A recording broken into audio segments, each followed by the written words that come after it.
Fanfic Corner, presented by Jennifer. Tree of Life, Chapter 2.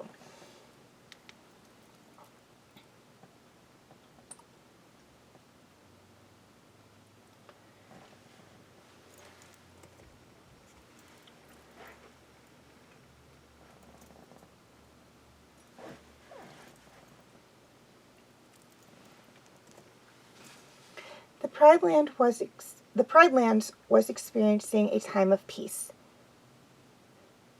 Jasiri was leading the Outlanders, and Zira and Nika could no longer cause the Pride any trouble. Simba was waiting on the ledge of Pride Rock for Zazu to give him the morning report. "Your Majesty," he heard someone say. Turning, he saw Cheetah come up to him. "Azad, right?" Simba said. "What brings you here from the Tree of Life?" "Kion sent me," Azad said. "I bring news from the Tree of Life." "Is there a problem?" Simba asked, concerned about his son and daughter-in-law. "Do I need to send the guard back with you?" "No. A new prince and princess have been born at the Tree of Life. Princess Fire and Prince Shadow. They will be presented in just a few days. If you and Queen Nala wish to attend, we will have to leave tomorrow." "Unfortunately, Nala and I can't make it. Kiara and Kovu have cubs as well. Angel and Moon. They will be presented in a few days as well, and Nala and I have to be there. But I'll send Tifu back with you to represent the Pride Lands." The king turned back to the den. "You must be tired. Come inside and rest, and meet Kion's niece and nephew." Azad followed Simba inside the den. Kiara was in the back by Throne Rock. 2 small bundles were cuddled up to her side. One looked like a small version of her, the other a small version of Kovu. Kiara looked up as they entered. "Hello, Azad," she said. "Come say hello to Angel and Moon." The cheetah moved forward and gently sniffed the 2 lion cubs. "They're perfect," Azad said. Suddenly, a sudden roar caused him to back up as a lioness rushed forward. "Back off," she said. "Zuri, come down," Kiara said. "It's Azad. You remember him. He's Fuli's mate." Zuri and Tifu had become extremely protective of Kiara since she became pregnant. But Zuri especially. It was like she felt it was her job, even though Kiara had Kovu to protect her and Angel and Moon.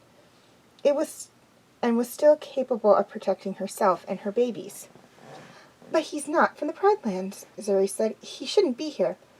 "I asked him to come in here," Simba said. "Kion sent him to inform us that Kion and Rani also had cubs.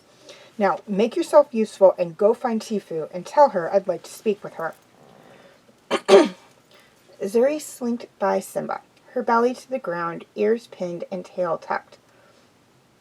"I'm so sorry about Zuri," Kiara said to Azad. "She's always been protective." "Zuri said you wanted to see me?" Tifu said, entering the cave. "Yes, Tifu," Simba said. "You remember Azad?"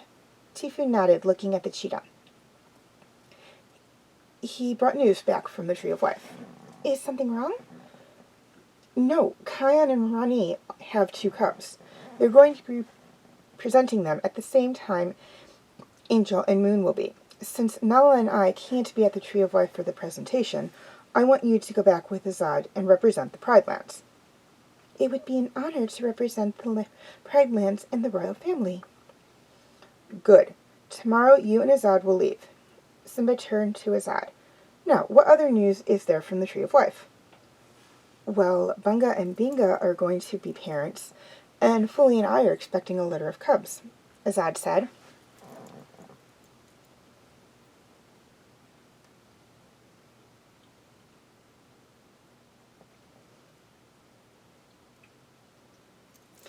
This is exciting, Tifu said the next morning as she and Azad set off for the Tree of Life. The last time I left the Pride Lands was to attend Kion's coronation and his marriage to Rani. The 2 followed the well-worn path leading to and from Pride Rock. Many of the animals looked up and watched them. Many of them knew Tifu as a member of Simba's pride, and Azad as Fuli's mate. Vatani and her guard had inherited a peaceful service to the royal family. The only major problems they had was mediating disputes. Even the fact that they were once part of Zira's pride didn't seem to bother anyone. They opted to take the shorter way to the Tree of Life through the Outlands. They made a brief stop at the Hyenas clan's home to give them the news about Fire, Shadow, Moon, and Angel, and to meet Janja and Jasiri's new cubs, Circle of Life and Guardian of the Clan. Shara and Beshti were waiting for them when they entered the valley. Tifu, Shara said, recognizing her from the coronation and wedding. This is a surprise. I know you're expecting King Simba and Queen Nala, but something came up that requires their attention, so King Simba asked me to come and represent the Pride Lands. I can't wait to meet the cubs, Tifu said. I'll take you to them. Shara said, King Kion and Queen Rani will be happy to see you. The animals of the Tree of Life, many of them Tifu only saw at the coronation and wedding, watched them. It wasn't unusual for animals to arrive at the Tree of Life, but it was highly unusual for one that had a family elsewhere to come back. They also knew that something was going on. Balio, Namala, and the rest of the active guard were resting outside the Tree of Life. Kion and Rani were inside with Shadow and Fire. I'll leave you here, Azad said to Tifu. I want to go home and check on Fuli. She's due soon. As Azad left, Tifu entered the den under the Tree of Life. Kion and Rani looked up. Tifu, Kion said, come meet Shadow and Fire. Rani, they're perfect, Tifu said, as Shadow and Fire nursed from their mother. Did Mom and Dad come with you? Kion asked. We need to talk, Kion, Tifu said.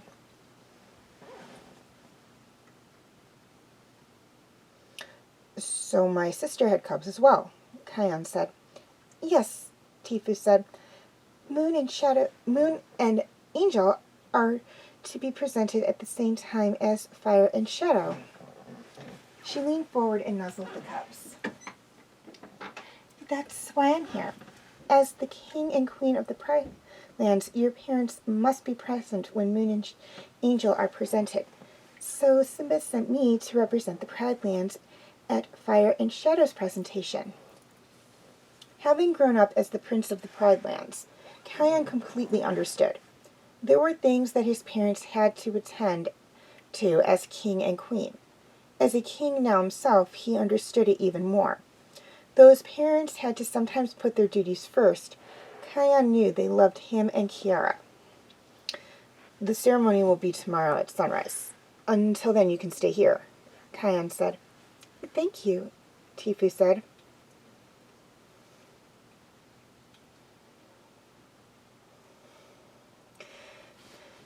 The sun had just crested the valley when all the animals made their way to the Tree of Life. They had no idea what was going on.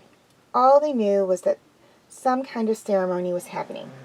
The Night Pride and the Lion Guard were waiting. Though some did notice that Fuli and Binga were absent, though figured it was because they were both expecting. There was also a lioness they didn't recognize. She sat beside Surak, Nirmala, and Balio. Her light-colored fur marked her as different from them. But the Lion Guard and the Night Pride didn't seem bothered by her. Makini was waiting on the rock where Rani and Kion were crowned queen and king and married. The sun shone its first rays on the rock as Rani and Kion came out of the Tree of Life, carrying fire and shadow. Makini used red clay to mark both cubs. Taking both cubs, she raised them up for the other animals to see. Realizing the cubs were the long-awaited children of their king and queen, the animals cheered. Several days later, more news came of the birth of Fuli and Azad's 3 cubs, Fleetfoot, Swiftwind, and Quickstep, and Bunga and Binga's baby, Bravery.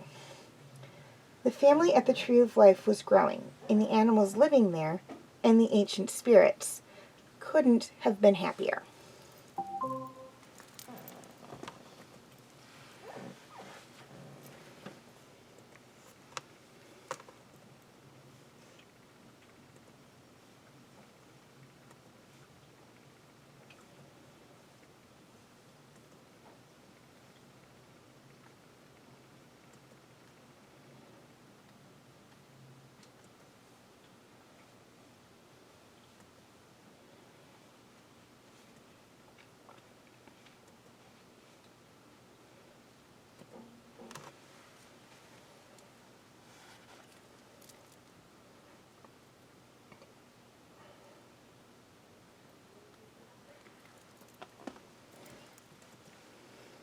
Okay, before I sign off, a few things I'd like to touch on.